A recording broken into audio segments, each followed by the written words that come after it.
in a zombie apocalypse movie right before the zombie apocalypse. That's what it like felt like. Like there were so many people and so many nooks and crannies. I was like, all right, I don't have a machete. Zombie apocalypse hits right now. We're screwed. There's way too many people here.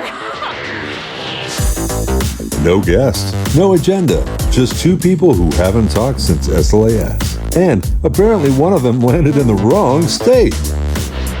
Welcome back to Helical Brew, where I haven't seen Mike in a hot minute. What's up, Mike? I'm used to dropping the hammer on the beginning of the episode, but it seems the baton has been passed and Sura is going to drop it in. We're going to start this episode straight up the right way after a little bit of a time off after our wonderful but very bitter cold SLAS. Yeah, sorry guys. I've had a huge Vietnamese iced coffee for lunch, so I'm like up here right now. Oh, well, got to have Vietnamese coffee. That or for me, the Turkish, but it's very hard to get Turkish. You ever had the Turkish coffee in the U.S.? Oh, yeah. I love the Turkish coffee. It's hard to find. It's right up there with the warm spiced wine. Yeah, right. It's not for waking up. It's a little bit goes both ways as far as making you sleepy. It's not doesn't have that Red Bull effect as one might expect with the purity of the caffeine. Yeah, we got a little bit of an equipment change here. First time actually recording with the new Rodecaster. So I can do all kinds of I can do all kinds of crazy things when I up, and I'm gonna have a little fun with that. And Sura is dialed up with a brand new MV mic, which is great. The equipment problems never seem to escape our radar, and so hopefully we've thrown enough money at the problem to take care of it. We're not, but we are back from a fair amount of traveling because we've all been on trips since SLAS, and that was just at the beginning of February. So here we are. You were in Ohio? Was that the? Yeah, that's right. Yeah, so funny story. Can I say a story? There's a story behind this. Yeah. We had a meeting in Cincinnati, Ohio. I've never been to Ohio, by the way. So I get into Ohio, the CBG airport, and I hop into the Uber and I was like, it's the first time I've been to Cincinnati, Ohio. And the Uber driver's like, you're in Kentucky. And I'm thinking, all right, I'm getting kidnapped. This is going to be a kidnapping-like situation. I need to assess the speed of the car to roll out at the appropriate. I was like, sorry. Get Mission Impossible on it. Right. I was like, I'm sorry. I flew into Ohio. Why are you indicating that we are now in Kentucky? Totally keeping my cool. And then he told me all the story about like how the Ohio airport is actually in Kentucky. And so we're driving from Kentucky to Ohio. But it was a really funny like, please double check your Uber driver before you go into the car. little surprising that an airport would be in a different state, but I guess not impossible in the U.S. And I don't know if this is a me thing or a West Coast thing. I'm geographically challenged, so I didn't think Ohio is anywhere near Kentucky, so right I was up even against more confused. Yeah, Cincinnati. So I know a guy from Kentucky, and he lived in Cincinnati as well. So he always joked that Cincinnati's in Kentucky. So it often gets mistaken for that. But okay. There's definitely a moment of like, I should know my geography better. And then a moment of like, shikeys, where are we actually in the world? Yeah. Well, for a state that I was born in, I know very little about it, other than a few details here and there that my folks shared with me. I mean, I've been there certainly since I was born, but I was only there for a year, I think, as a kid, as a baby, before we left in Cleveland there. And I never saw the sun. I was there for like 4 I guess days, the weather's been crappy. 5 days. I didn't see the sun the whole time. I was like, didn't know, in San Diego, there's always sun. Didn't know I needed the sun until there was no sun. Yeah, that definitely can make you appreciate San Diego even more if you're liking the sun. Yeah, it's been great here in Reno too. But yeah, well, glad it was the first time I flew through a hair. Never doing that again, ever. Oh, yeah, I like direct flights, and for some reason I didn't pick one this time. So I was in Chicago. I was like, this is interesting. You ever feel like you're like in a zombie apocalypse movie right before the zombie apocalypse? That's what it like felt like. Like there were so many people and so many nooks and crannies of the airport because it's a hub. Yeah. I was like, all right, I don't have a machete. zombie apocalypse hits right now, we're screwed. There's way too many people here. Fortunately, you're in the airport and not on the streets of South Chicago, for example, where a lot of Yeah, the news around Chicago comes from. So they're in right? Southie.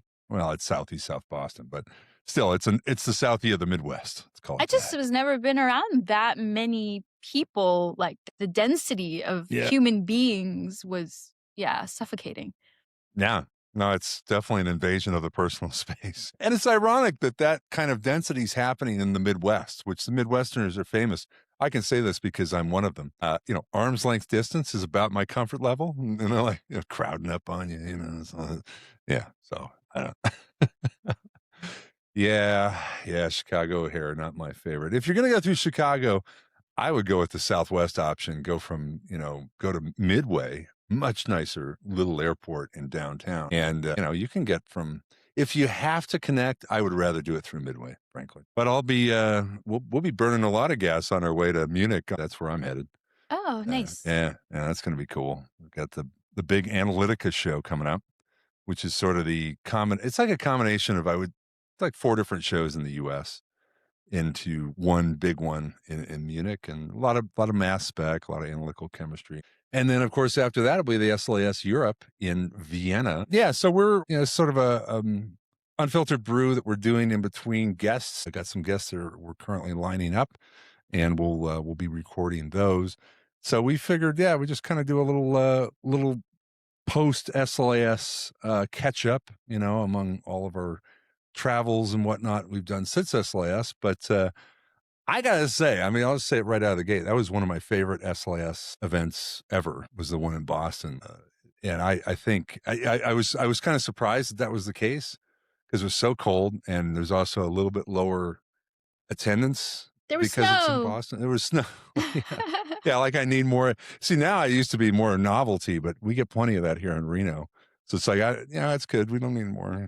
Well, snow and ridiculously cold. That's the other part of it. It's I quite lost my frigid. gloves on the last day, which was not fun. What? I got into somebody's car and you're supposed to put them back in your pocket if you take them off so you don't forget them. Oh, I put them on my lap. So when I got up again, they just fell in some parking lot yeah. somewhere. Well, the thing with gloves is it kind of like, you think about how many times you use your hands to kind of, check what you have, or you've got something you're holding in your hand. When you're holding it through gloves, I just find, I'm like, oh, geez, good thing I didn't lose that, right? Or I didn't drop that. Because I feel like, the sensory deprivation from not having, feeling like exactly what's in your hands. Okay, I need to hold on to this. Fine.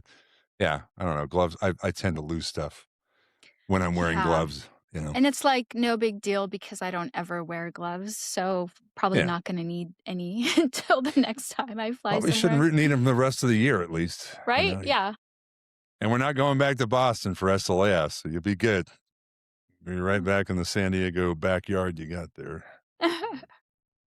That's it in a nutshell, really. Since SLAS, since the last time we were on, we've had a few guests, of course, with episodes We have pop some on. coming up that are interesting. So keep tuning in. And if you have ideas, guests, requests, recommendations, want to see us at an event that's coming up, I must admit, I get super lazy sometimes, even when I'm planning to go to events and forget to go. So feel free to call me out on it at least. Yeah, it's a lot of stuff, and we're on the road. Not I wouldn't say that much. I know people that are on the road a lot more Mm, than we are, mhm. but still, it was really great to catch up with former guests at SLAS. Oh, that was fun. That So was many a ton of pictures. fun. Yeah. Yeah, pictures and also listeners. Thank you so much for seeking us out at SLAS. That was a lot of fun to meet you, and looking forward to doing more of that. Yeah, and so some recordings I'm going to be doing from the road like I've done in the past. Next recording I'll do from Germany. Not to make sure. Germany. I can't Germany. wait to see your hotel setup. It's always different every time, which is fun for me as the person who gets to do the copy at the back, post and clean things up. So Oh, be clean like, things up. Well, what is I got a happening now light. with the angle? Or What's happening now with the audio? I know. I have a light, and I'm going to use the one thing I did do. You got to get one of those little bunny ears that my daughter has to put your phone up on a stand so you're at the right level. It's kind of, that's kind of what I've got. It's maybe not bunny ears, but it's not bunny ears. Not nearly as cute. It's very, it's a very boring rectangle. I can't tune in if it's not cute, Mike. It's not cute. The bunny ears you never see behind the camera. I know, right? But I know it's there. I can tell you're not looking at something cute when you're recording the podcast, Mike. I see, some about that look on your face is saying, that's just not a very cool stand, Excuse me, you need to get your bunny ears on. Thank you. Dude, I'm going to love this. This is so much fun to have all these weird sounds. I told you, I warned everybody at the beginning of the episode that was going to happen. It was part of the deal. Yeah, so helicalbrew@gmail.com for folks if you've got ideas, wants, and suggestions. We're always open to that for future episodes. Or if you want to be a guest, reach out to us. And, or if you want some merch, let me know. We've got hats and other things. Merch. There it is. The Helical Brew hat behind me. Oh, I used my beanie. It was so nice. In Boston or in Cincy? And Cincy, yeah. Okay. Yeah. Got beanies, hats, and who knows? We keep trying to close the podcast and then I take a tangent. Sorry, Mike. Yeah, no, it's all right. It's not like we... Worst co-host ever. We've been recording for all of, 20 minutes? It's not the end of the world. And then, of course, for folks that are going to be out at some of the events I'm not going to speak about, very near-term events, but of course I can speak about SLAS in Europe, which is not until May. That's going to be, I think, an awesome event. I think that one will be an easy one with the venue, because I know the venue. That'll actually be an easy one to do an on-site recording at. A little bit more low-key. So come check us out at youtube.com/@helicalbrew. And you can find us on Spotify, iTunes, and now Amazon Podcasts. So we're part of the same search engine that you use if you're looking for music on Amazon. You can find us there. Until next time, when we have a guest, this is the Helical Brew Crew. We'll see you next time. Attention, attention. We'll see you next time on the Helical Brew. Ciao. Thank you for joining us on the Helical Brew. We're glad to have you with us. For more episodes, please visit our website at helicalbrew.com. That's helicalbrew.com.